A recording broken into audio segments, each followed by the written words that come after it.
Hello, YouTube, and welcome to part 2 of the Beginner's Guide with a Therapist. I hope that you enjoyed part 1. I certainly did. This has been a really neat experience for me to talk through and engage with, and I hope for those of you that have played this game before that my perspective on it is providing something new and interesting for you. Those of you that have been going through this blind with me, thanks for giving me the opportunity to shepherd you through it. Please leave a thumbs up, leave comments down below. I appreciate all the engagement on this video and all other videos that I create. It's always cool to hear what you all have to say about what I have to say. So check out the links down in the description. I'm very excited to see what happens next, now that we're looking for these lanterns.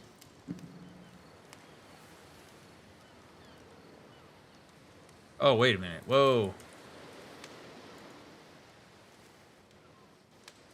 Oh, do I have to go to the chapter directly? Hi there. Thank you very much for playing Oops. The Beginner's Guide. My name is Davey Reedon. I wrote the standard. Oh, here we go. Okay. Here we go. Haha, whoops. This game is connected to the internet. As you walk around, you can leave notes. All notes you see are left by other players.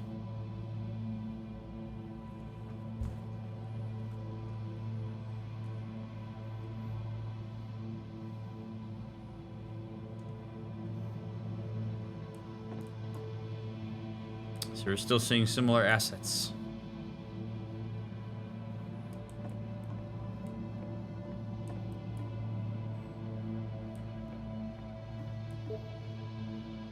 Nice room. Not.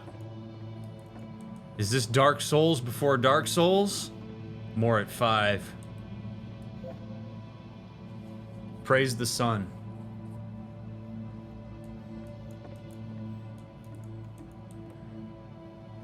So first off, I'm sure you can deduce this, but this game is not connected to the internet.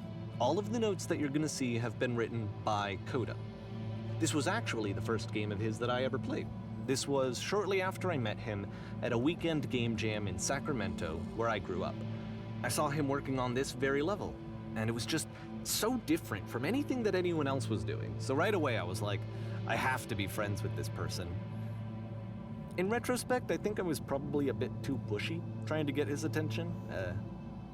I was over-enthusiastic. But he was very gracious about it and very patient with me. And I cooled off eventually. I can appreciate that. I mean, Davey seeing something that inspires him and wanting to figure out a way to be friendly with the creator of that thing that inspires him. I think that makes sense as long as he's not violating a bunch of boundaries. How do you beat this game?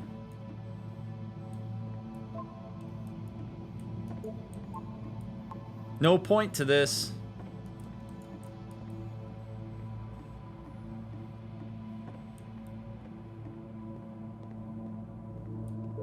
Whoa, holy shit. Wow, there's a lot of these. Can you guys hear me? Hello. Reasonable. Oh, feel free to skip over any of these notes if they're not doing anything for you. Nothing extra is gonna happen if you read all of them. Either way, to me they convey a sense of loneliness. I see this person who's filled with thoughts and feelings and beliefs and has no way to express them except as scattered and unheard voices in a game that wasn't meant to be played.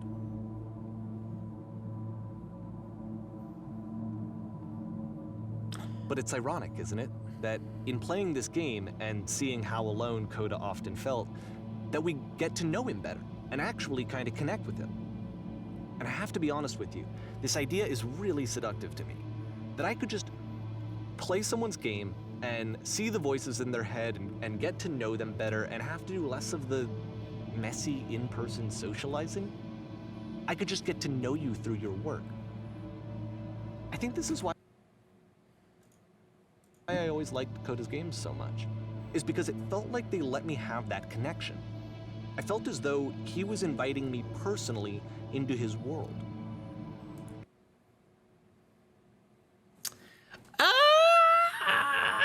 Davy, let's have a talk. we gotta have a little talk here, Davy. Oh man.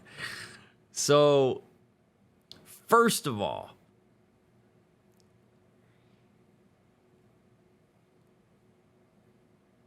the juxtaposition of what Davy just said about the opportunity to connect with his friend and Davy's instruction to us that if these speech bubbles aren't doing anything for you, you don't have to read them all, nothing different will happen, is quite contradictory to me.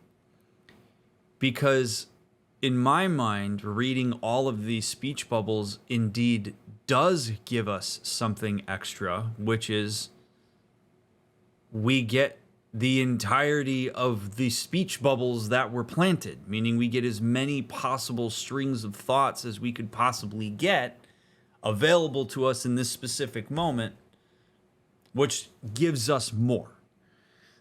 So there is something to be gained. That said, I suppose it's nice to know that there's no additional carrot on the end of the stick if we continue to go. And so if we blow through this and don't care, then fine, we don't have to do that. But the part that really I think bears talking about here is that this is so obviously about Davy at this point. This really isn't about Coda. This is about Davy's difficulty engaging in social situations. This is about Davy's difficulty adhering possibly to boundaries, whether explicitly stated or implicitly implied. You know, like we hear about this exchange that he had with Coda at this games conference, and Coda didn't seem to be particularly interested in engaging, and Davy pushed in order to make that become a thing.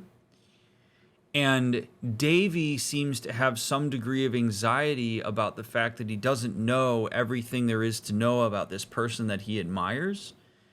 And so he's reaching deep into other avenues to try to get to know him, while simultaneously managing his own anxieties by avoiding certain things that he may not be particularly adept with the trade-off being that he's operating so heavily off of assumptions about Coda. He is extrapolating conclusions from incomplete data rather than engaging directly with this person. Looking at these speech bubbles sitting on the ground and making an inference about what this says about Coda being lonely is more about Davy's perception of that, the conclusion that Davy has drawn based on this representation via the video game, not because Coda directly told him, I'm lonely, and this game is a representation of that. So it brings me back to what I said in the last episode, which is that if I was Coda, I would probably be frustrated by Davy, because you are thinking you know something about me without getting it from me. You're making all sorts of assumptions based on the content I've created, rather than on a personal engagement of curiosity with me directly. And so now I have to deal with the fact that you think I'm something that I may not actually be. And that can feel quite impersonal, and that can Davy says this is seductive, which suggests to me that he believes that this is intimate, whereas Coda might see this as the antithesis to that. Like, this pushes me away from you, dude. You've gone into my games and presented them to other people and given this narrative about who I am without bringing me along, when I potentially didn't even want you to be there in the first place?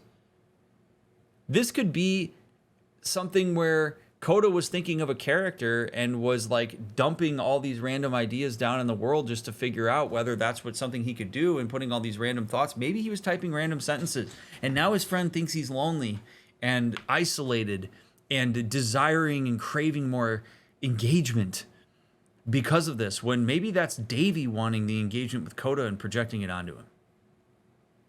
So as we continue to go through this game, it's so much more apparent to me that this is about Davy than it is Coda.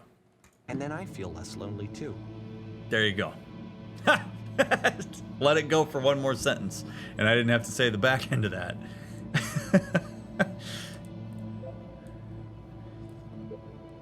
Everyone read this. Hey. This place makes me sad. The guy over there wrote much wrong. I'd rather be doing literally anything other than playing this. Hey, I can type here. There are too many messages in this area. Why? We're running out of space. Soon we will suffocate. Cool cavern, bro.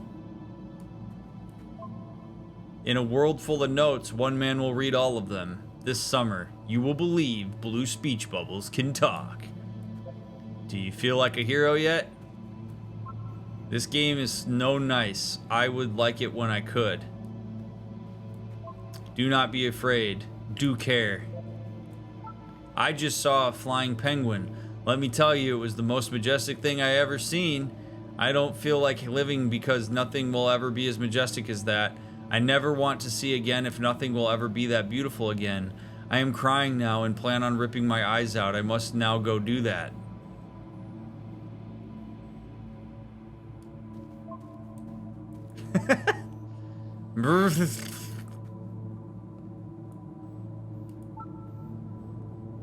How is there wood and grass and concrete here? What the WTF? Balls. I want to tell you a secret. Once upon a time I did define fun. I'm king of the world.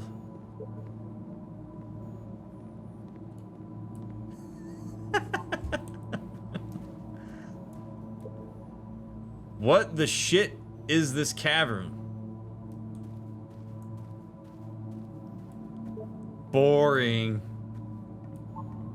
I can assure you, guaranteed, that there is an acorn somewhere here in this place, and the sailors are looking for it. I really hope this was like Coda just got really high and was like, I'm gonna just write as many things as I possibly can in here. Like, I'm just gonna go full stream of consciousness.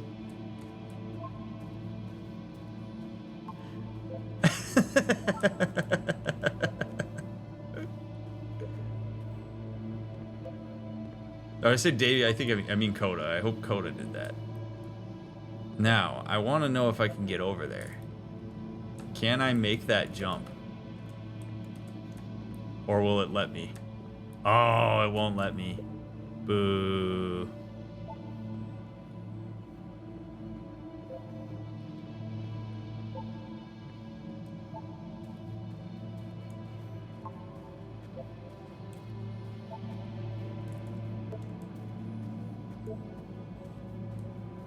So here's another thought that comes to mind for me also, is that Davy seems to be, I said this a little bit in the last episode, but this game is another example of this for me. Davy seems to be more invested in us agreeing with his narrative about Coda than he is in us understanding Coda. I will say that again. Davy seems to be more interested in us adhering to his narrative about Coda than he is about us understanding Coda.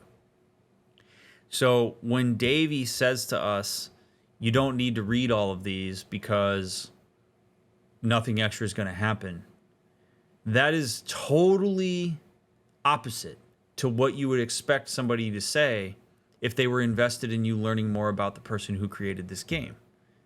Right? Like if I'm Davy And I'm trying to shepherd you through this game. And I want you to use this as an opportunity to understand Coda. I would say to you, take your time. Read the notes at your leisure. These were all dropped here by Coda, as far as I understand. So see what you think based on those notes that you read. But Davy's not really interested in that. Davy would rather us judge these as being meaningless and non-impactful to our enjoyment of the game, and says, you know what, I'll save you the... My assumption is that you would read all of these bubbles because you want to get something extra out of this, and since if you know that you're not going to get anything out of this, then maybe you should just avoid them entirely. That is not how you get to know Coda. That's how you get to know that Davy is impatient with what it is, or that Davy wants you to know what his conclusions are instead of coming to your own conclusions. So don't think for yourself on getting to know Coda. Trust me in what I have to say about it. Hey guys, just looking for someone to talk with.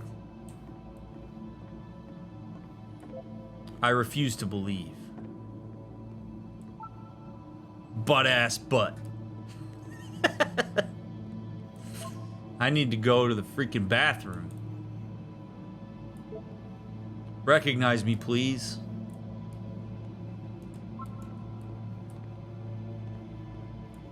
There's nothing here. Go back. Don't listen to that guy. This is Dark Souls. A free t-shirt. Need other side. Door, why you so... Door, how open? Open sesame. Makes game, includes door, cannot open door. Thanks. Is that a door? Someday I will meet the person who made this. I help people because of the internal good feeling I get. Okay. Ah, yes. Is altruism ever actually achievable? Or do people do good things in part because it makes them feel good? Does that make it selfish? Not that time for that debate, but I generally, throughout my life, I've generally been in the camp that pure altruism is not achievable. Everybody does, no matter how selfless you're being, you're doing it for some personal reason. But, all right, read the bubbles, Ryan, shut up. New room. Do you hear the chimes? They keep going, don't they? I would like very much to be desired. Scared of writing something, don't want to feel judged. It's not very crowded here. A game where you leave notes and suddenly everyone's a poet. Oh, don't bother. You can go in here, I think. Welcome, congratulations. I don't really know where to go with this. This is where I get off.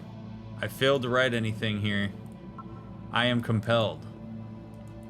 Stop, turn back. Proceeding further will only result in misery. Take my hand, let's jump together. Oh, jeez. Cabbage shapes our nation. What is that painting? It does not matter if you ever get over there. Hey, don't talk about me that way. Very good game. I think this is not going anywhere. Next time I will do better. I need someone to talk to. This is a note? Don't listen to the other notes. Okay. I'm not safe.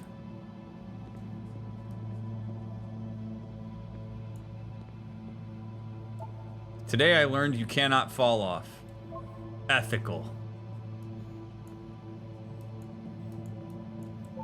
I saw a person walking down there. Now it won't come back. Devil Tower Star.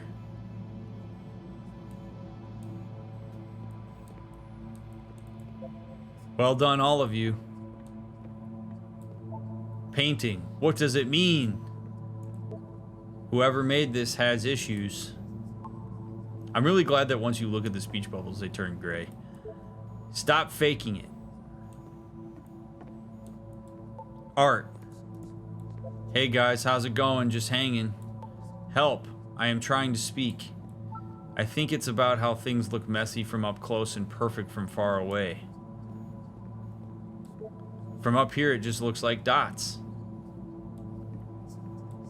Cabbage shapes our nation. Hey, that guy's back. We will all die someday. Who are all of you? Stop pretending you are other people.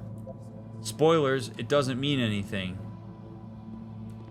It's about how this game is pretentious and you all suck. Devil Tower Star. He was himself the most horrible creature he could imagine. Maybe I'll feel real someday. Well, I'm here now. Yeah, we're all here now. There must be a reason for it, though. His terrible secret, he kept it well. I beat the game! More room? At the end of this level, we're going to see the puzzle again. And here, I'll tell you what I think the puzzle means. Each of these games represents an idea that was on Coda's mind at the time that he was making it. And the puzzle is a way of closing the door on a previous chapter of his life before moving on to the next one.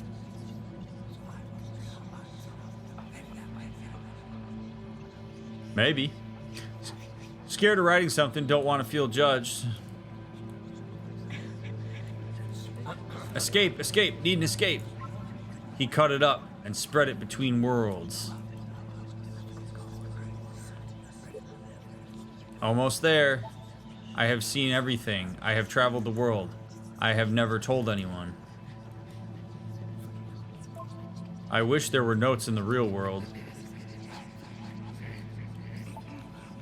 Become one with the spiraling nonsense. Downward, keep digging. In each of his games, after exploring a theme that, he might find difficult, Coda can then place this puzzle that he knows has a reliable solution, he understands exactly how it works, and so it gives him a simple mechanism for moving on. That would, if that's true, that would suggest, though, that Coda is making these games for himself. Right? Like, we do have to, in some ways, take the meta into account here. So, if Coda is making these games to process things and ideas that are going on in his life, and so he creates these... I mean, you could almost look at it, if we take it that way, we could look at it as essentially like this is Coda's diary. Like, this is Coda writing in a diary, working shit out. And then signs the diary the same way every time. XOXO, Coda Girl, like if he does that every time. So that's essentially what the doors are. So that then means that these games were made for him and not for the masses, which brings into question really the point of a video game. Like, we tend to look at video games as things that are created by a person and then disseminated to the masses to enjoy them and to play them, which is the idea that Davey seems to have by inviting us into these games. He's essentially saying that it's sad that these games were never released to the public because since they are video games, people should be playing them. But if Coda's purpose for this was, this is the most concrete way that I feel I can get my ideas, my struggles, onto paper, so to speak, then what we have essentially done is invaded Coda's diary. That's if what Davey just said is true. Coda puts this puzzle at the end of the game for his own sake, to put a bow on his own package of thoughts or concepts, which makes it feel all the more uncomfortable to be playing through this if that's the case. Because if this is something that was designed to be played by others, then that repetition of the puzzle via the door would be something that he created for others, thus nulling Davey's hypothesis. So, you know, again, we're confronted with like how much of this is Davy's interpretation versus how much of this is Coda's. Now, I do want to say, to be fair to Davy, and to give him a bit of a fair shake here, an empathic shake. It can be hard when a person that you care about is not particularly open about their experiences, whether by choice or whether by just difficulty actually articulating themselves. And the unknowns that we experience with other humans, of which there are more than there are knowns, can lead us to a degree of anxiety. And so for Davy, one of the ways that he's oriented himself to his interpersonal anxiety is to intrude, is maybe a harsh word, but is to intrude on other aspects of a person's life in order to understand them more rather than engage in a way that would be more meaningful. So I understand why Davy would be doing this. I know that I am putting a bit of judgment on Davy when I continue to rag on him for the fact that he's really making this about him instead of about Coda. But if he is on a journey to try to understand its friend, this is his way of trying to manage that anxiety. It doesn't necessarily make it okay, though, if Coda was to say that this is a massive boundary violation. Like, Coda's boundary takes precedence over Davy's anxiety about the unknown in Coda's life, if those two things exist simultaneously. You close your eyes and wish for it really bad. Almost at the end.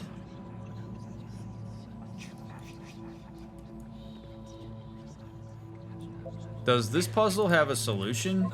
Oh my god, I've been here for literally an hour. WTF do I do? Help!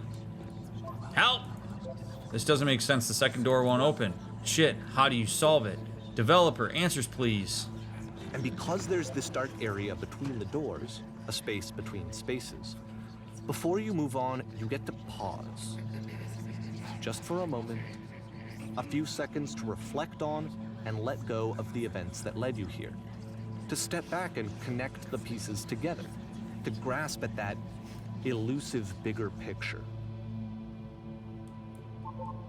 No answer, I think. There is no second switch. No solution. I'm heading back to the start. Later, guys. Guys, it's not so bad in here.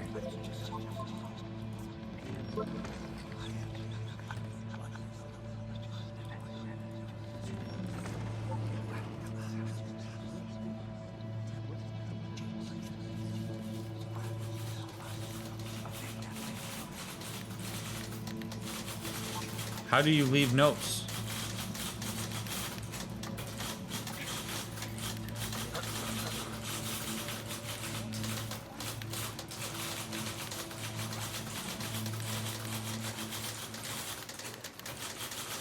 Are you there? Please say something. It can be anything. I just need you to say something. Talk to me, please. Why are you having so much difficulty talking? Speak, speak, speak, speak, speak, speak, speak, speak, speak.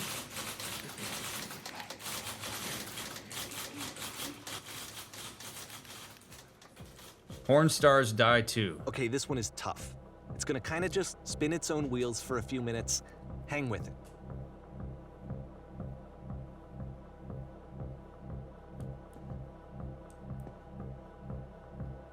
Pretty cozy room.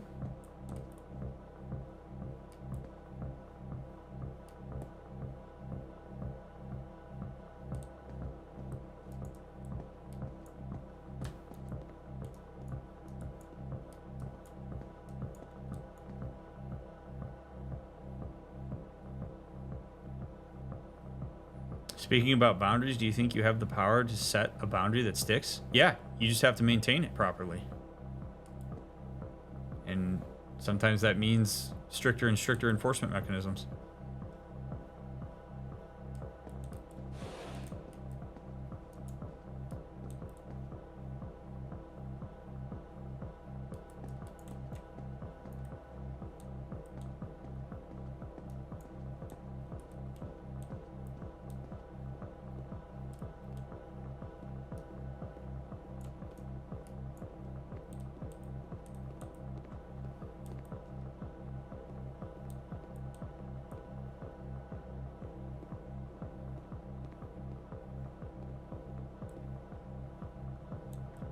See, like, this is it.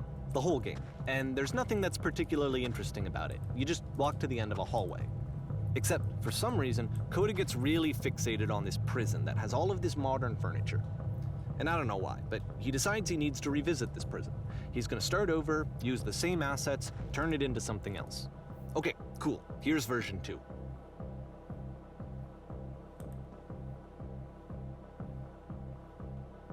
What furniture ought to go in the center of the room? How about a TV with surround sound? A refrigerator? Put a giant hole in the ground.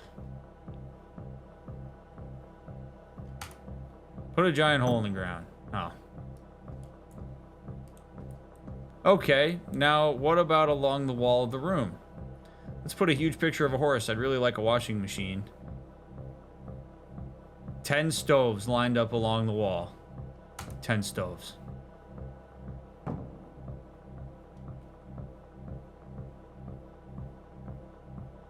I think we should light up this room a bit. A skylight, full ceiling window. Let's open this baby up.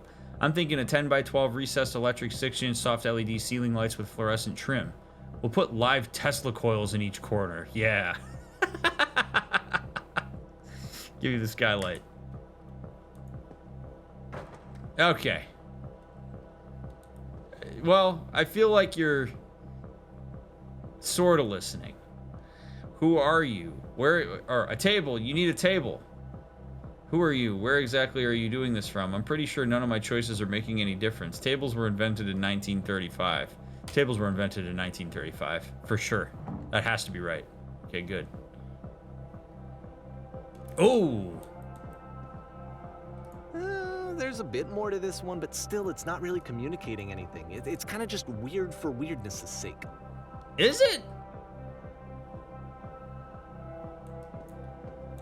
So, okay, he throws it out and starts over.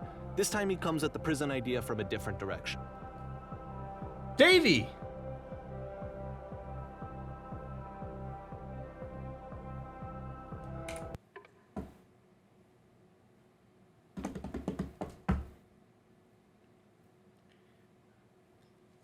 So, I think that it is probably difficult / vulnerable for Davey to say when he doesn't understand something that Coda created. Because to acknowledge that he doesn't know what these things mean would be to have to acknowledge that perhaps he doesn't understand Coda very well, which would be an acknowledgement that they aren't as close, potentially, as he would like to believe that they are. So instead of saying, I don't really know why he's doing this, and so I asked him why, he gives us these descriptions and conclusions that may or may not be true. So, like, this room is opening up to a vast infinity of, like, furniture and stuff. And before it can even finish, he says to us, it's just weird for weirdness' sake. That's the best I can come up with, essentially. Which tells us nothing about Coda. And again, we see Davey's impatience with Coda's designs. The first run through that, it's nothing particularly interesting. Let's move you on. Even though, arguably, there's something interesting about the fact that this house opens up to this spot that ends up at the bottom of a well when you start in this prison set. I mean, yeah, maybe there's not a ton there, but it's kind of neat to, like, think conceptually about what it was that was created there. And then you go into the next part of the game, and you have this, like, choice-based thing where your choices don't actually matter. And it even becomes self-aware in that, and then starts to open up the room, and Davey gets impatient and moves us forward. Instead of taking the time to say, hey, viewer, what do you think? Person I'm trying to convince to get my friend to make more games and understand Coda better, what do you think all this means? Take a look around, walk around, draw your own conclusions. What do you got? What kind of questions would you have for Coda based on what you're seeing here? I really don't like how much we're being rushed through this by Davy. It's frustrating me. Hello. Please walk forward.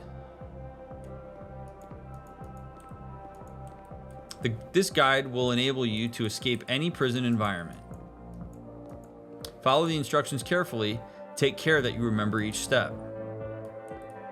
First, click on this table. Good. Go over to the photo frame and click to turn it slightly. Now, turn the floor lamp in this room off and then turn it back on.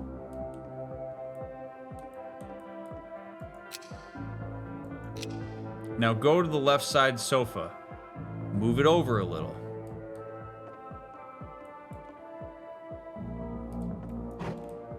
Finally, touch the shelves. That's it. In a real prison, the escape will now open. Return to the start to be taken back to your prison. All right, so we touch the table, turn the painting, light on and off, move the couch to the left, touch the shelves. Touch the table, move the painting, light on or off, move the couch, touch the shelves. So if we indulge Davy's desire for us here for a second to understand Coda, and if I do a little bit of hypothesizing myself, which I'm going to say at the outset is not going to really give us as much insight into Coda as we'd like, because this is more about like me trying to read patterns and the linearity of what we're being presented. Coda has presented us with like traps and prisons, maybe as a reflection of the fact that he feels trapped in his own mind, or perhaps he's just fascinated with the idea of being stuck somewhere and not knowing how to get out of it. But then presents us with a level that has a set of instructions that are designed to help us get out of that scenario. Maybe that means that he did some work on his own to figure out how to get out of his own prisons, and he wants to share that to the masses so that they don't experience the same frustration that he experienced. Maybe he wants to be more like Davy, who knows things in hindsight and gives people the key and tools they need to get through it without them having to do all the laborious work that he had to do in order to figure it out himself. Like, there's any number of reasons why you might create a level like this. But it's interesting because it's sort of created as a means to help you. It's implied that you're going to be stuck in jail and here's how you get out of it. So remember these steps. I'm going to help you do it. Is that a reflection of Coda doing some of his own work internally? Maybe. Or maybe he just likes the idea of Prison Break. Maybe it was his favorite show. I don't know. Anyway, table down, picture turned, lighter on and off, move the couch, touch the shelves.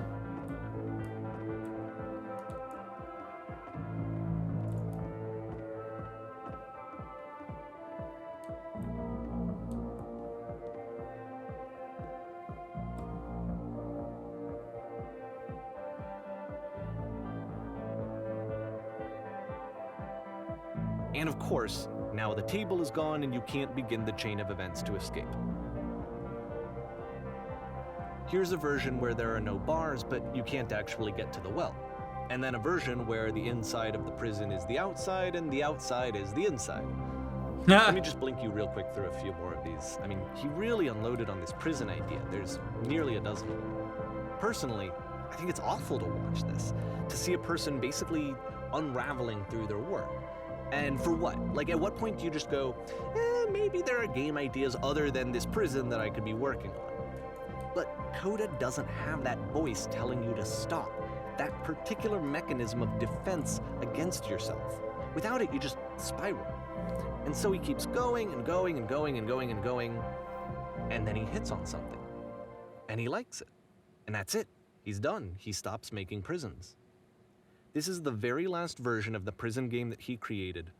And the reason I think it works is that the prison is not actually in it.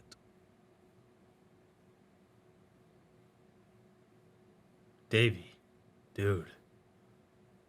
Doing too much, brother. Doing too much. This dude's anxiety about his lack of understanding of his friend has turned into him managing his own projections rather than attending to his friend at all.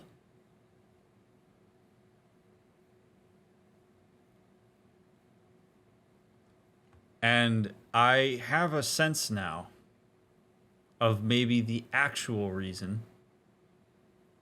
Again, just a hypothesis. I would love to ask Davey this. I actually don't know that this is about understanding Coda at all. I think perhaps that this is serving two purposes for Davey. The first one is that he wants us to empathize with his frustration in the lack of information that he has in understanding his friend, to get some validation from us, the viewer, of like, damn, yeah, I don't really feel like I understand this Coda guy at all. Look, he is a complex mind. He is somebody who creates things that are very abstract and don't necessarily have a meta thread that transcends the whole thing.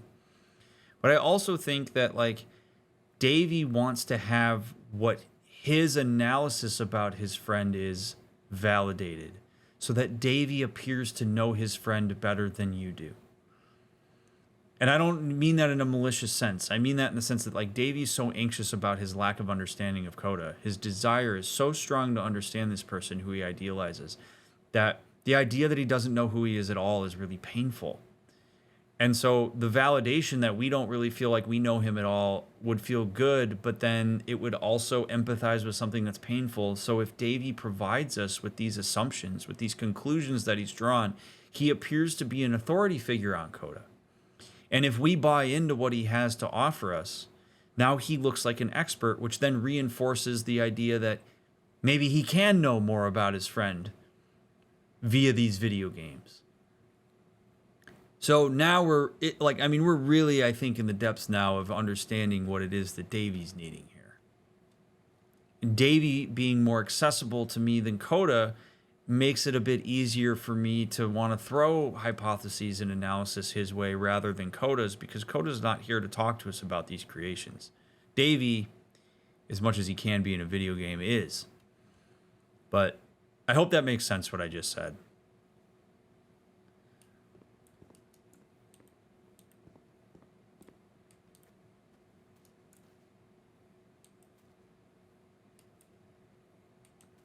But, you know, we fly through these prison scenarios instead of being curious about them.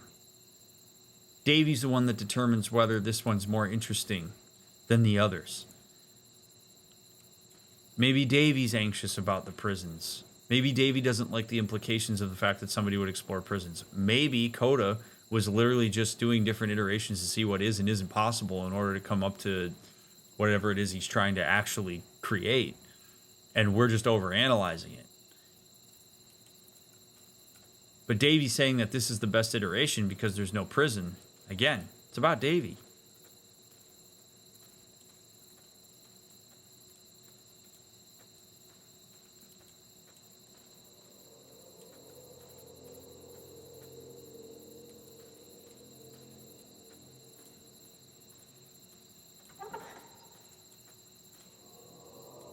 I get my one phone call. I want my phone call.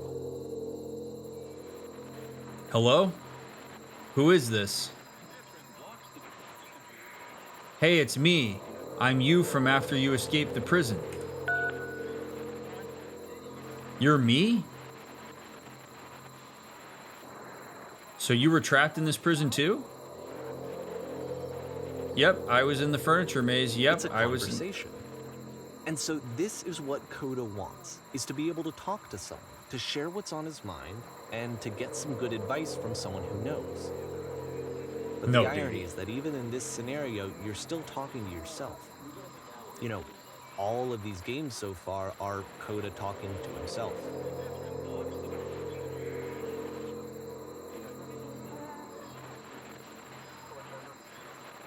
Davey, you gotta chill, buddy.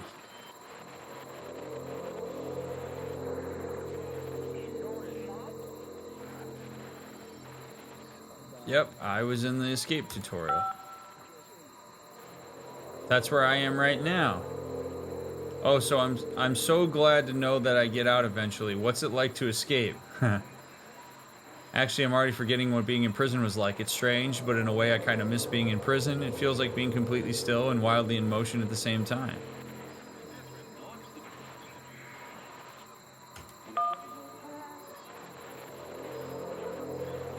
Do you feel any different? Sometimes I'm scared I'll get out and then things will be exactly the same as before. No, I'm really the same person now as I was back then. It actually does change. I don't feel like the same person at all. No, I'm really the same person now as I was back then. Oh no, that's awful. That's the worst thing I can imagine. Don't worry, it's actually not a bad thing, I promise. Well, you get something else in exchange. The problem is that you don't actually know who you are right now. Well, you get something else in exchange. Wait, if you're me, then did you get a call from another version of you when you were trapped? Ah, yes. Yes. Ah. Totally random aside. Not consequential to anything with this game. Just DrMick's. I hate time travel with a fiery, burning passion. In movies, in video games, in anything. It drives me absolutely up the wall for the very reason that this just talked about, is like, because if I am here to take this phone call, it means that I already knew that I took this phone call because I would have been in the past to take the phone call. The paradox never works.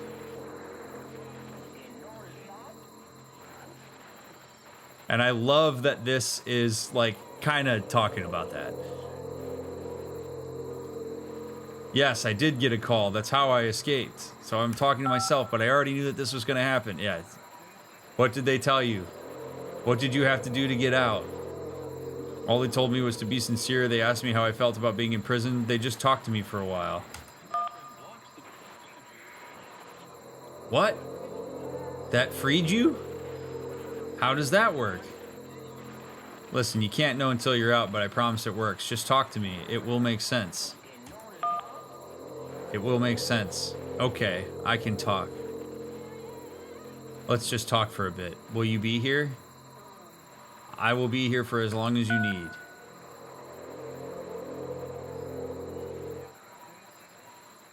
I can see why he considers this a fitting conclusion to the prison games. After all of the obsession and frustration, just to be told by someone you can trust that things are going to be okay. Wouldn't that be nice? Maybe. So what would it look like if Coda wanted to make a game about talking to someone other than himself?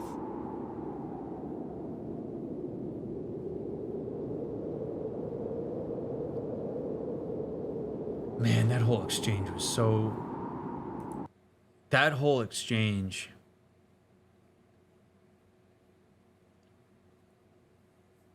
was... Take the time travel element out of it. I mean, I do think that to an extent it is an okay... I mean, it seems okay to me to hypothesize that that is a conversation. It's at the very least, on the surface level, it's a conversation a person is having with themselves. It's like like your current self talking to your past self. Like if that phone booth moment is a reflection of the ways that we might be more compassionate to our past self, nurture and be available and consistent for our child parts, then I can totally get on board with that in terms of it being like a very impactful conversation of when you're going through life as like a child, a teenager, or even as a young adult, the amount of anxiety and fear where sometimes you feel like you're trapped in these prisons where you're like, I'm trapped in the prison of not knowing what I'm going to do, but knowing I have to do something. Like there's so many things that put pressure on us as we're developing.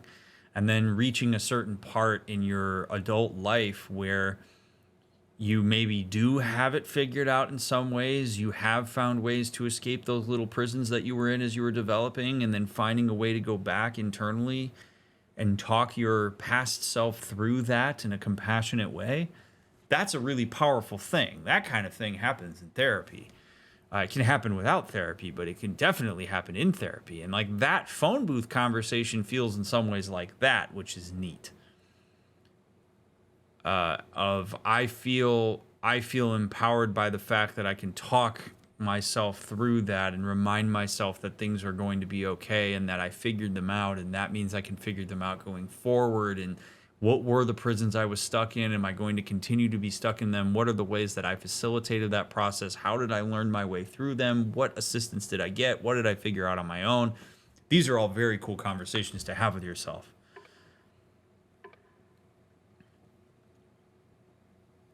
I think that's more interesting than whatever Coda might have. I mean, I would love to know what Coda was meaning in creating that conversation, for sure. I would love it if he told me, no, Dr. Mick, you're totally wrong. Versus if he was like, nah, that's pretty much what I was going for. I would love to know that. Anyway, just my running thoughts. James Fisto, thank you very much for the 3 months. Appreciate it. All right. Hey, look. The door. Ah. Oh, this is cool. To me, this environment is meant to represent Coda's puzzle, with the 2 doors on either side and a dark transitional space between.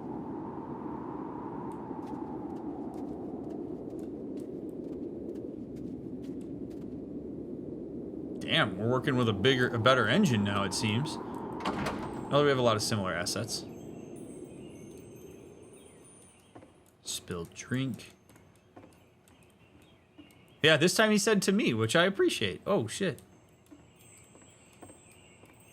After playing Observer, that guy creeped me out.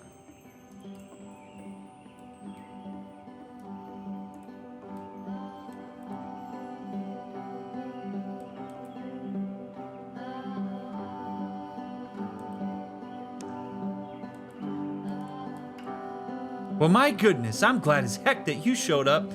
Thought I might be having to clean this entire house all by myself. And right miserable that would have been. Everyone knows lonesome hands make lousy homes. Don't worry about me. A place this nice, I'll be glad to... that the quality of the art is a step up from previous games, including this new and improved chat system, which he started using from this point on. From here on out, he begins putting much more effort into the visual polish of his work, and this particular game took 2 months to create as a result. Don't worry about me. A place this nice, I'll be glad to stay here all night. Lousy homes make home loaners. Are we cleaning this whole place? Are we cleaning this whole place? That's the story, little one. Oh, don't you worry now. We'll be through this mess in no time. I promise you'll wish there was more. Why don't I finish up here in the meantime? Could you please clear the table?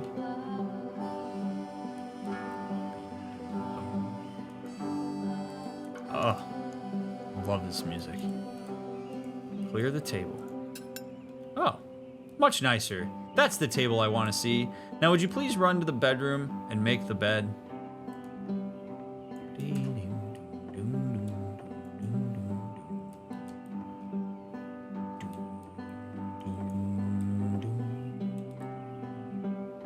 This would be a nice song to make like a loop out of.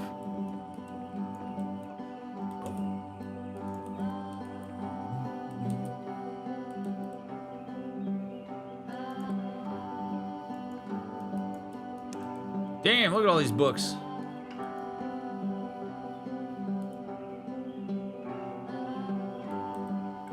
Make the bed. While you're in there, why don't you straighten out the rug a bit? All the little details matter. Straighten the rug.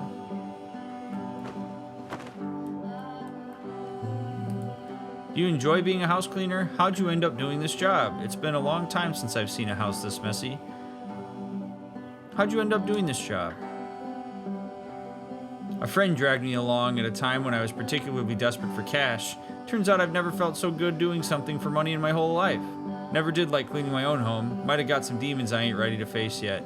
Oh, speaking of demons, someone's put this couch in all a mess. Would you come out and straighten these pillows here? Be happy to. It's a cozy little house.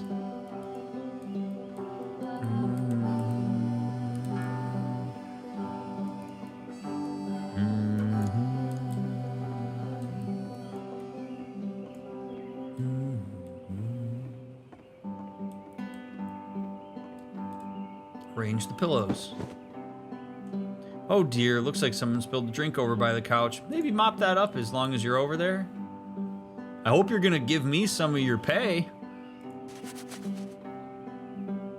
I feels compelled to share an incredibly cheesy personal insight. You okay with that? Make it especially cheesy. Yeah, I'll try to get by. Do you absolutely have to? Make it especially cheesy.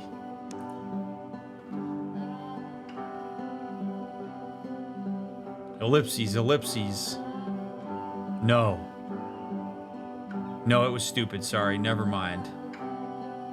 Hey, these dishes need to be washed. Why don't you come do that? Lean into your anxiety, friend. Share the story.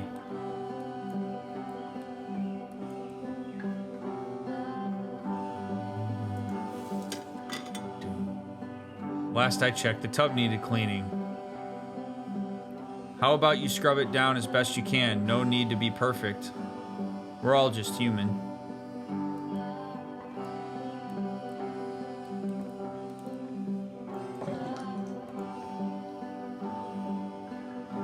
Are there still books scattered on the floor of the bedroom? If so, would you put them back on the shelf? All right.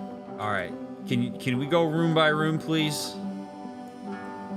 Organize the shelves. Perfect. Now then, how about you come and clear these dishes off the table? After the intense set of prison games, this house cleaning level almost feels like cleansing. It's the moment after a particularly difficult or traumatic experience where you just need to let it sit and digest inside of you, and eventually cohere into something meaningful.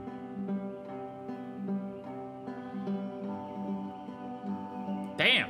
Everybody ate again already?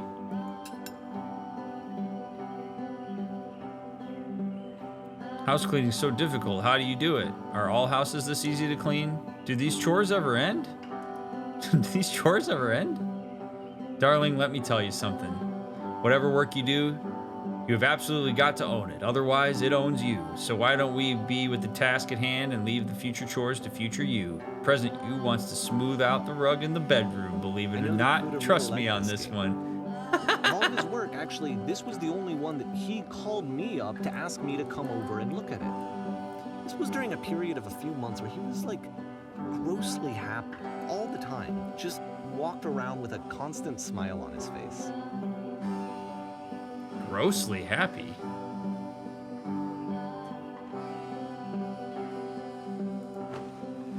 Did you ask him about it or did you judge it? Looks like the tub's gotten rather dirty. Would you mind tidying up a bit? Now, can it be quite jarring when a person who maybe was struggling seems to be doing a bit better and has a bit of spark to them, maybe a little bit more energy? Sure. I'm generally not fond of ever putting adjectives in front of feelings. So that means good, bad, grossly, profoundly, very, anything like that. The adjectives and adverbs in front of feeling words aren't particularly helpful and often cast judgment on them.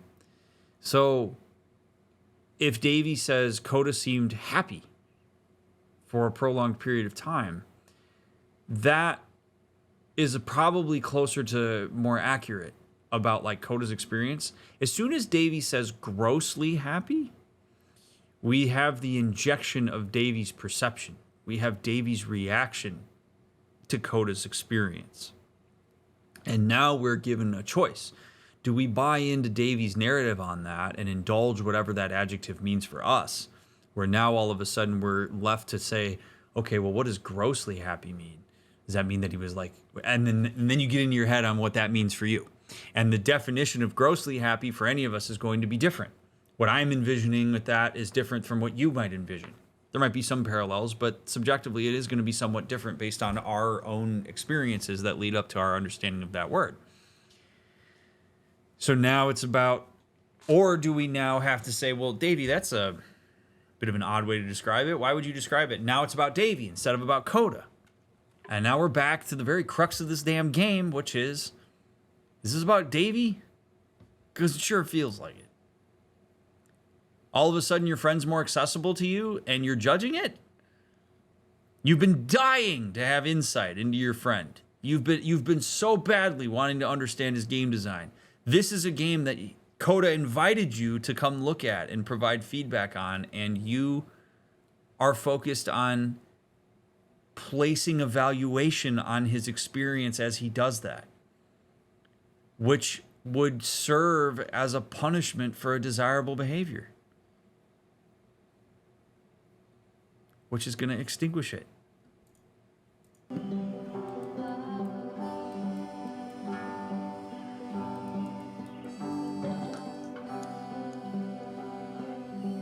Would you mind tidying up? Earlier, when I had said I had a really cheesy thought, I was going to say that it occurs to me that one's house is a lot like one's soul.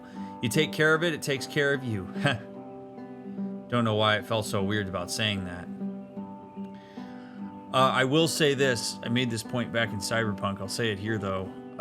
Your environment absolutely can be a reflection of your mental health and also can facilitate your well-being. Depression is a very common example of this, where often you will see that depression can be represented via a person's environment, where maybe things are neglected, dirty, disheveled, etc., or like ADHD, anxiety, like all these things. Sometimes your environment can be a reflection of that, and it absolutely is the case for many, many people that if you work hard to move some degree of energy and effort into taking care of the space you occupy most often and control, it can have a very, very profound effect on your mental health. A huge effect on it. And I would argue that it is even more beneficial if you are involved in the process of cleaning it up. Certainly, you could hire people to come in and clean it up for you, and that will make a difference. But if you actively engage in the process of decluttering your environment, cleaning your environment, taking care of your environment and your body and yourself, that is likely to have a more profound difference on you. It can, not that it's going to cure depression or anything like that, but your environment is a reflection of your headspace more often than not. And taking care of that makes a difference for people. It's why therapists, in a very cliche and repeated way, will talk about how you should do things like take a shower, eat right, move your body, clean your room, do these things when you're depressed, because they can absolutely make a difference, and often do. So it's not cheesy at all for this person to say that. I get it. That's a weird thing to say to someone you just met. Yeah, you're right. That's pretty cheesy. But there's a bit of truth in it, no? There's a bit of truth in it, no? Anyway. So. Housekeeping. Let's keep doing this. Books. Would you please clean up the books? Thanks.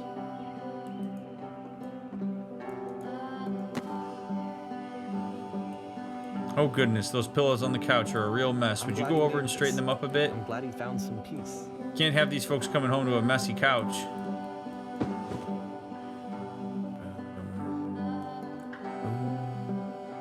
Question. Do you enjoy this? Of course, it can't last.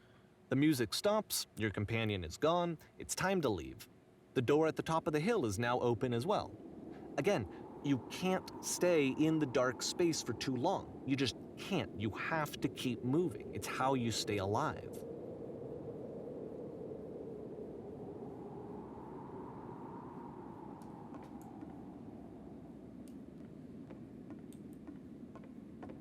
Huh. Would like to know if that ended because Coda ended it or because Davey did, but I suppose it doesn't matter. Interesting.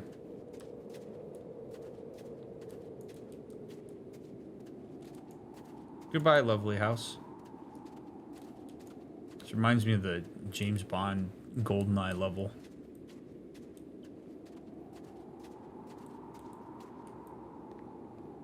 Oh. Hello, lantern. Which is the whole point of the puzzle doors, right?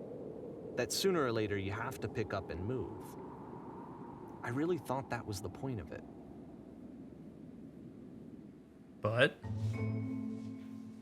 items you This love one gets a bit at members only prices. Why did you come here today? Was it to improve your life? Was it to get a better job? Was it to make your relationships more meaningful? No. You came here to become perfect. This workshop's gonna teach you how to be perfect. I want your friends, the people in your life, to look at you and think, wow, this person's a better human being than I am. Right now, who do you think about that way in your own life? Who do you know who's so well developed as a person that they make you feel disgusted with yourself? Compared to whom you feel useless, selfish, ungrateful. I intend to make you into that person. Perfection is within your grasp. A question is not how we do it, but how we do it effortlessly. This is easy. It is so easy. It is so easy. About halfway through the game, Being perfect is perspective effortless.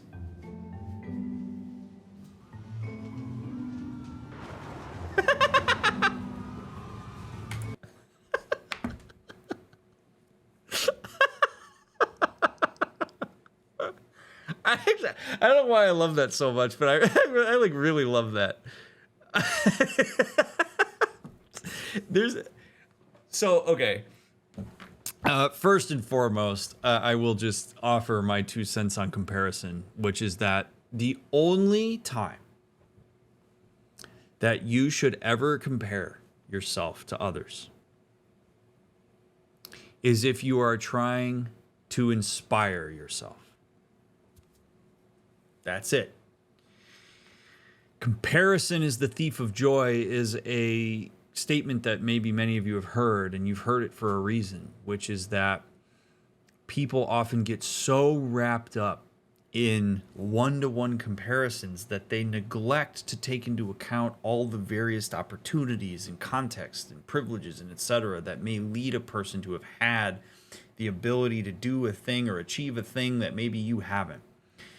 As soon as you start comparing yourself to others in that way, you're making things about others, you're setting unrealistic expectations about yourself, and you're diminishing your focus on the things that you can control in order to move yourself to where you want to go. So if you're going to look at other people that have achieved things that perhaps you want to achieve or that you admire, you need to look at that in the frame of, how can I use this to inspire myself to move in that direction? Rather than, how do I look at these people as a means to completely degrade and diminish myself and my own accomplishments, which is unfortunately what many folks do. So I actually really love the vibe of that lecture, which is, I want to empower you to see yourself as a person that others can look at for inspiration. I think that's kind of neat. How do you do that? You focus on you. You focus on what you can control. You do the work you need to do to get where you want to go. You take advantage of the opportunities that come your way. Like these are the ways that you can figure this stuff out. You compare yourself to your own values. You compare yourself to your own development instead of to the development of others. That's how you get to a point where you start doing things that other people may look at and say, wow, that's very cool that that person does that. I compare my stream to what it was 5 years ago, not necessarily to other streamers. And if I want to be inspired, I might look at other streamers and ask myself, what can I do in order to create content that's more meaningful for people? And how are other people doing that? Rather than looking at other streamers and going, well, geez, look at them. They're doing that. I'm a shitty streamer because that doesn't help anybody to do that. So it has to be driven by you. What's the point of you engaging in comparison? Why are you doing it? What are you trying to achieve? What are you pushing toward? And if you don't know what that is, you should sit down and ask yourself some heavy questions and see if you can figure out what that might be so that you can start building momentum in that direction. And people will be drawn to that. This is the key. How do I achieve it with no effort? Suddenly, you discover that your teacher is just as bigoted and afraid as you are. Oh, and also you can move around the classroom now. Oh, I used to move around the classroom all the time when I was a professor. On the way to work, I told an elderly person to start contributing to society. Kids should not follow their dreams. This is the key. How do I achieve it with no effort? Wait a minute. Can I pick two? On the way to work, I told an elderly person to start contributing to society. I still love you, it's just that you make me feel cold on the inside. Being alone must be awful. Well, let me tell you right now, if it isn't effortless, then it's not the right answer. That's so not true. Achievements, success, etc. requires hard work. It just does. If you ask anybody who has achieved high success in whatever arena they have achieved high success, you go, how'd you get here? The answer almost always is hard work. Yes, there are doors that open for people. Yes, there is relative privilege. Yes, there are all of these things. But ultimately, if you want to get to the top of the top, the answer is hard work. So the idea that perfection and all this other shit would be effortless. No. Still takes effort. Now, that said, mastery, one of my favorite quotes of all time about like the difference between an amateur and a professional athlete, for example, is that an amateur practices until they get it right. A professional practices until they can't get it wrong. And in that way, you move closer to effortlessness, but there's always effort. And as soon as you drop effort and work, you're going to have a problem. 21 Snave, thank you very much for the 4 months. And BN Motive, thank you for the 5 months. I appreciate those subs. Let me tell you right now, if it isn't effortless, then it's not the right answer. Thank goodness all of you perceive me as being wise and intelligent. Drinking is not hurting my life. Oh, God. You're torturing yourself trying to find the right solutions for your life. You're not doing it right. And the sentiment is okay, but that's not really the way I would say that. Do you understand that you won't be happy until you love me? This is for you. Well, jeez. Seek out only one thing. What is the easiest, simplest path forward? Ew, I'm developing a cyst. Gross. Just kidding. Anyone want to do some ecstasy after this? There's no truth. There is no path. Oh gosh, this is chaotic. Just kidding. I don't have a cyst. What if I'm not a good teacher? Do what is easiest. Do what is simplest. Feel what is true. Holy shit, you guys, something is coming out of the back of the room. Look out.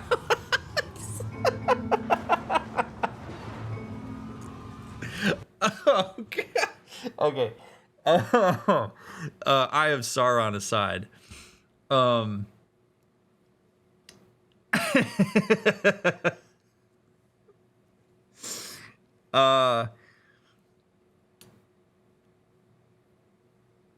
One of the common misconceptions about anxiety and a person's ability to perform relative to it is that anxiety has to go away for you to do something well.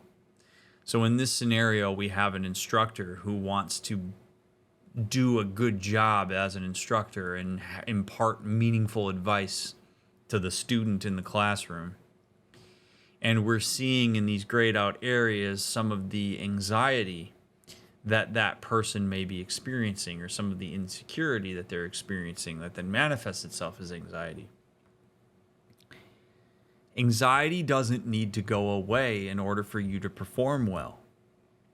In fact, anxiety just needs to be acknowledged. It's something that you're working with. It's something that is present for any number of reasons, most likely because of the unknown and risk associated with this, and the sense that like maybe there's a more to what's going on.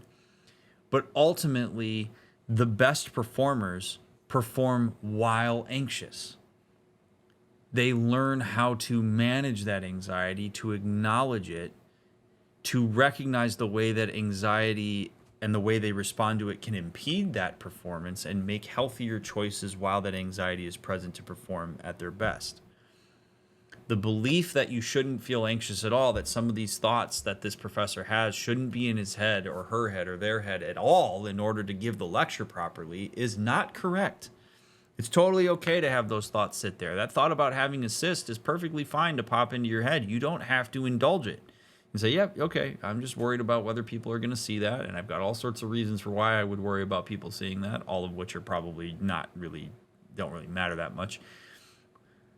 But that's fine. I can think about that, and also I can still deliver the lecture that I've prepared. I can still go out and perform the skill that I'm supposed to perform, et cetera, et cetera. So very important. TLDR on this is that if you want to be good at executing a skill and you're worried that anxiety is what's stopping you from doing it, it's not. You can do things very well while anxious. You just need to change your nature of your relationship to anxiety in those moments, from one where you're polarized to one where you're working with it. But this is very cool to see, right? That what if I'm not a good teacher? You don't need to indulge that right now. You can focus on the plan. Holy shit, guys, there's something in the back of the classroom. You should probably look out. It's coming for you. It's going to destroy you. Everyone run. I fell pretty hard for this one. I feel like it's one of the most relatable experiences that you can have. To assume that some other person is perfect and totally fulfilled in every way, and completely miss all of the little flaws that make them painfully human. I think about this game a lot these days. Yep.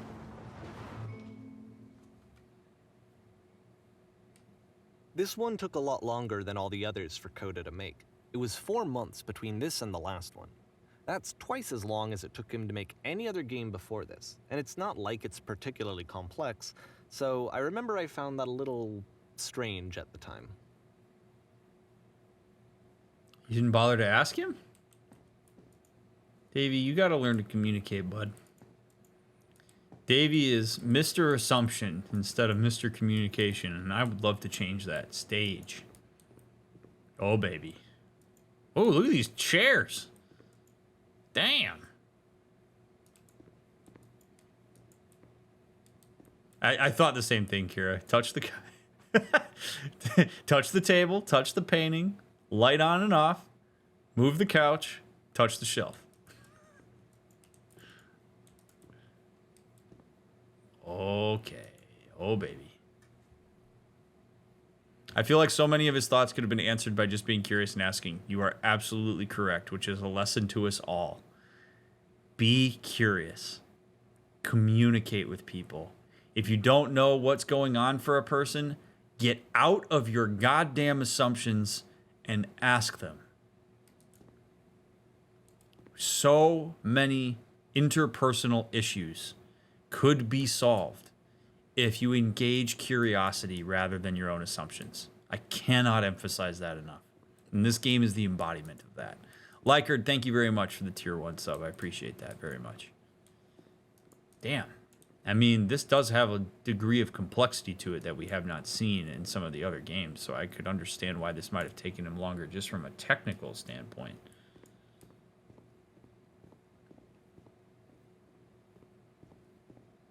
Oh, can't climb the ladder. Boo.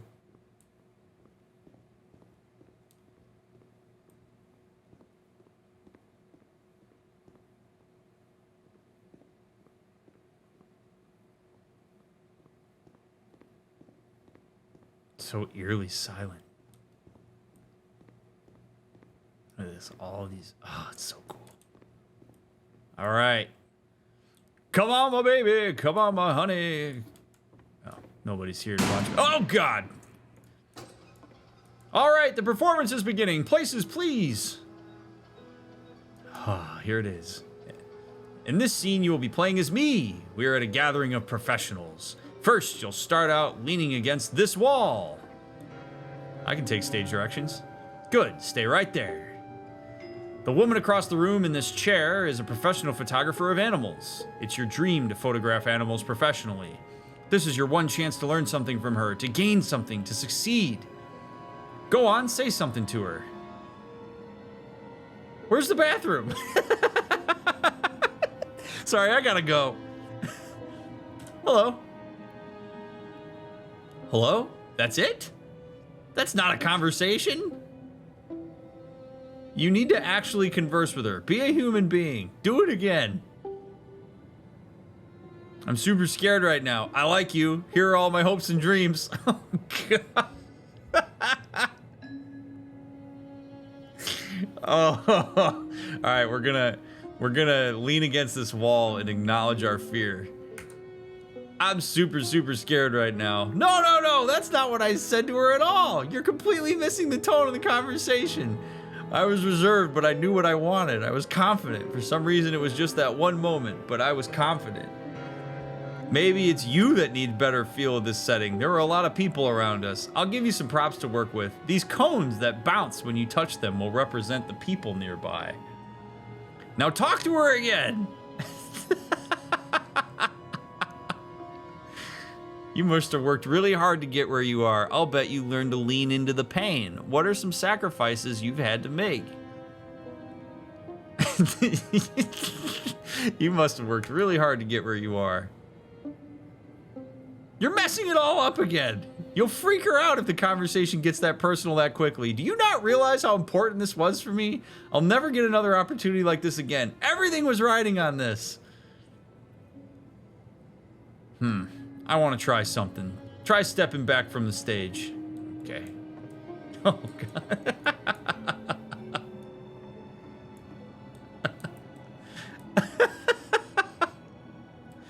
All right.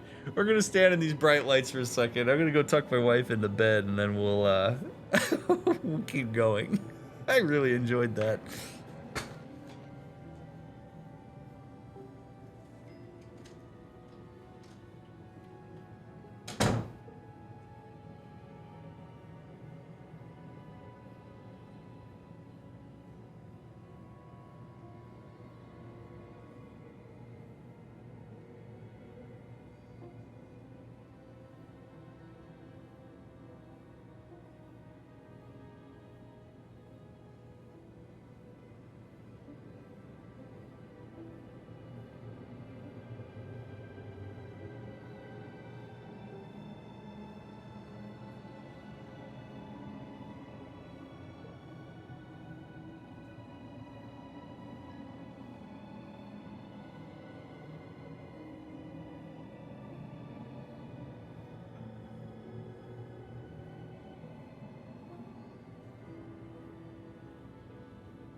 Sorry for the delay.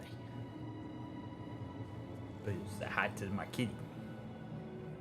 Look at the stage, kitty man. Thanks for watching my playthrough of the Beginner's Guide. We appreciate it. Me and my kitty man.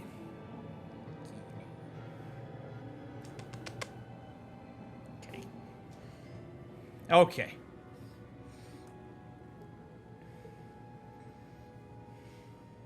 That was a person who did a terrible job of conveying. If I'm supposed to be playing that person who's the director, they did a terrible job conveying what it was that I was supposed to do.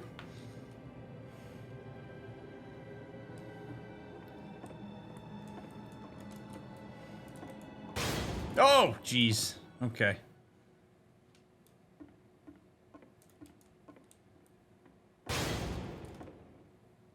Okay, yes. Now this is the game working. Ends with this eerie premonition of what's going to happen next in Coda's life. The solution to social anxiety, to fears of having to perform and having to chase success, the answer for Coda is to withdraw, to hide himself away. Which is what leads to scenarios like the stairs that slowed you down several games ago, where it just becomes harder and harder to access Coda's inner landscape because he keeps retreating. He just keeps backing away from possible connections to anyone other than himself.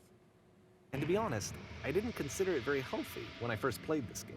You know, it looked to me like he was trying to justify the idea of just disconnecting yourself from the world. And that wasn't what I wanted for him or for his games.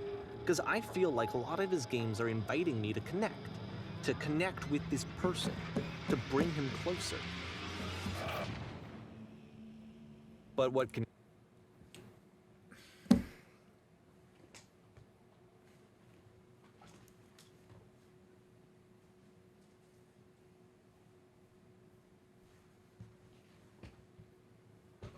Me and Dr. Jiro are experts in helping folks navigate social anxiety. I feel confident saying that.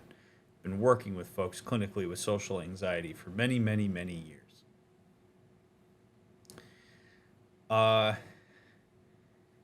Coda aside, I am here to tell you that the way to manage social anxiety, if you want to learn to manage it more effectively and become more socially adept, is not to withdraw. Oftentimes people withdraw from social situations due to social anxiety as a means of avoiding the anxiety itself, because it feels like a really easy way to control what you can control, which is yourself. I don't have to experience the anxiety of being in a social situation if I don't put myself in a social situation in the first place. That's not false, but that is not going to facilitate the development of the skills that are necessary in order to cut through that social anxiety and make social situations something that you manage more effectively. The reality is that you will not get better at engaging with folks in social situations unless you practice. And the thing about developing a skill, which speaking in social situations is that you have to be bad at it before you're good at it. You have to fail before you succeed. It is very rare that anybody immediately goes into any social situation and absolutely nails it at the outset. You're going to have times where you talk to somebody or engage with somebody who could potentially be a friend or an acquaintance or etc., and it's going to be awkward. You might drop the ball. You might miss a cue. You might walk away from it feeling like you didn't quite get what you wanted out of it. And that's fine. That's okay. The world's not going to end. You have to learn from that experience. You have to build the distress tolerance that's necessary to sit in front of an unknown variable, which is another human, and engage with it. And part of that is recognizing that the only thing in a social situation you can control is yourself. You can't control how a person responds to you. You can't control what they say in response to you saying what it is that you're going to say. You can control your tone. You can control what you say, how you say it, what you listen to, what you engage with, what you respond to.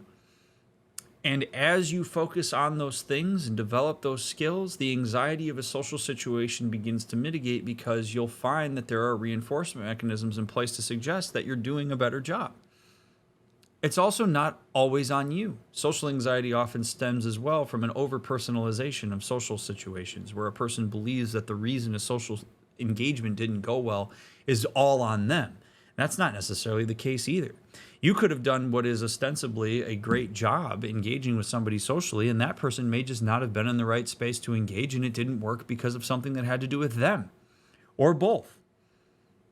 But rarely is it just you that ruined a social situation. So that over-personalization and that over-engagement with the unknown and the things that you can't control is what facilitates social anxiety. And like any other anxiety, if you avoid it, it will get worse, not better, because you passively reinforce that the thing you're anxious about isn't something you can handle. So the anxiety is going to get more pervasive, not less, when you avoid it, if it's a skill you want to develop. What this says about Coda, I don't know, but that's not what... If it is indeed the fact that he is receding, that's fine.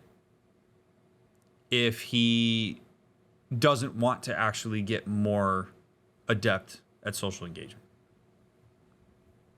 But if he wants to get better, then yeah, not the way. Okay, buddy. You gotta be chill. Gotta be chill. Okay. Okay, Dr. Jiro. Okay.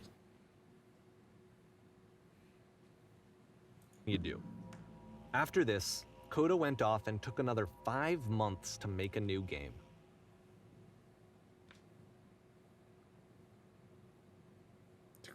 To play this game properly, you must keep your eyes closed. Click to begin the game. We will begin the game in part 3. Friends, thank you so much for engaging with this playthrough. I appreciate immensely your willingness to engage with this and let me shepherd you through it and talk through it in the ways that I have. I hope that you've been enjoying this run as much as I have. It's been really fun to try to crack this open and talk about the meta and see what this has to offer. It's a very cool experience. And yeah, leave a thumbs up if you've been enjoying it. Leave a comment down below. I love reading comments. I read every comment. I don't respond to all of them, but I do read all of them. So thank you for those of you that do leave comments and engage with it. It does help my videos hit the algorithm and gets more eyeballs on it. And hopefully more people can benefit from these playthroughs. But it's really great to hang out and have so many of you hang out with me and care about what it is that I have to offer here in this content creation space. So thank you very much. If you're binging, I will see you in the next episode at the start of chapter 13. And if you're waiting for the next one to come out, I'll get it out as soon as I can. You guys are fantastic. You matter. I'll see you on the next one.